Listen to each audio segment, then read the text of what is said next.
Welcome to the Folktale Project. This is Dan Scholes. Today we have another North American folktale, this one coming from a treasury of Eskimo tales, and it's one of my favorite story types, an origin story. In this case, it's the origin of man. This is The First Man. In the time before there were any people on earth, a large pea-vine was growing on the beach, and in the pod of this pea the first man lay coiled up for 4 days. On the 5th day he stretched out his feet and bursted the pod.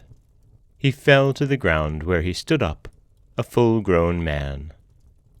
He had never seen anything that looked like him, and he did not know what to make of himself. He looked around, and then at himself. Then he moved his arms and hands and was surprised that he could do it. He moved his neck and his legs, and examined himself curiously. Looking back, he saw the pod from which he had fallen still hanging on the vine, with a hole at the lower end out of which he had dropped. He went up and looked in through the hole to see if there were any more like him in the pod.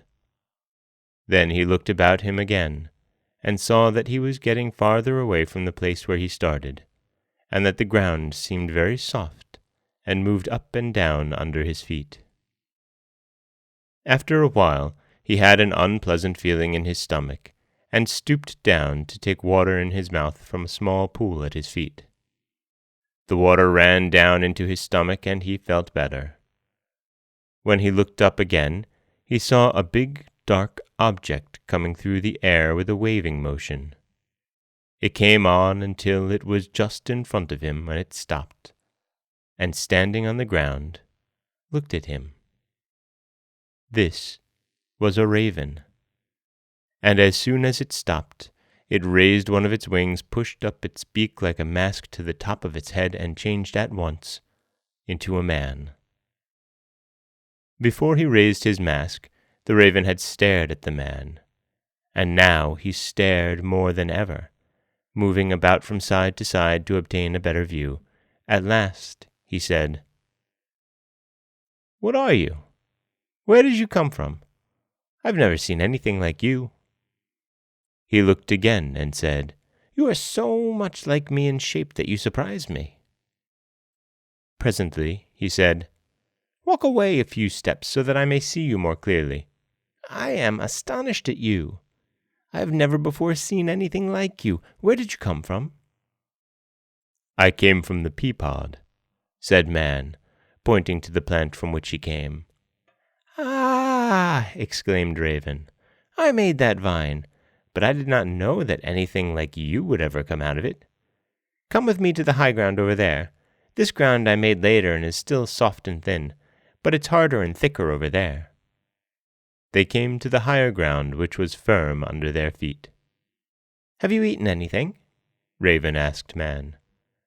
"I took some soft stuff into me at one of the pools," replied Man.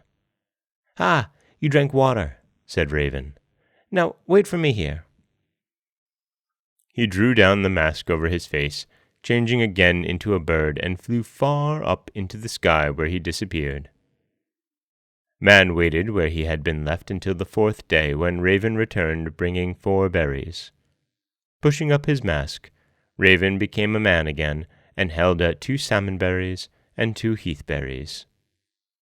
"Here is what I made for you to eat. I wish them to be plentiful over the earth. Now eat them."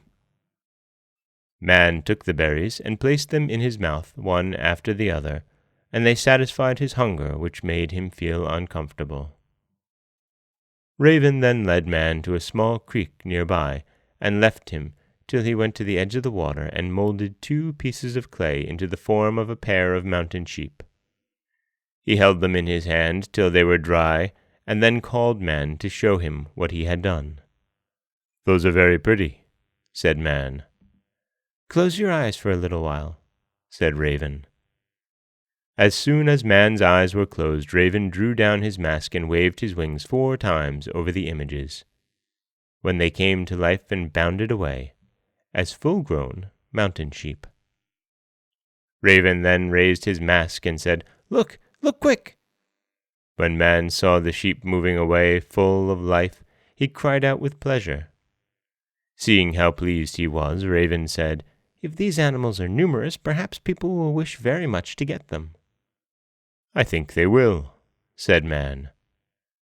"Well, it will be better for them to have their home in the high cliffs," said Raven, "and there only shall they be found, so that everyone cannot kill them." Then Raven made 2 animals of clay and gave them life when they were dry only in spots, and they remained brown and white, and were the tame reindeer with mottled coats. "Those are very handsome," exclaimed man, admiring them. "Yes, but these there will not be many of," said Raven. Then he made a pair of wild reindeer, and let them get dry only on their bellies before giving them life, and to this day the belly of the wild reindeer is the only white part about it. "These animals will be very common, and people will kill many of them," said Raven. And that is the Eskimo tale of the first man. And like I said, we have an origin story. We have Raven, which is always wonderful. And it's always interesting to see how different cultures bring about the creation of mankind. And in this case, we have the Raven really bringing about mankind completely by accident. This is Dan Scholes for the Folktale Project. Don't forget that you can subscribe to the podcast on Apple Podcasts, Stitcher, Google Play, Overcast, anywhere you like to get your podcasts. You can also follow us on Twitter at Folktale Project. You can find us on Auto Radio, TuneIn Radio, iHeartRadio, Spotify, anywhere you like to listen. And you can always head over to folktaleproject.com, where you'll find a new story waiting for you every Monday, Wednesday, and Friday. Thank you so much for listening.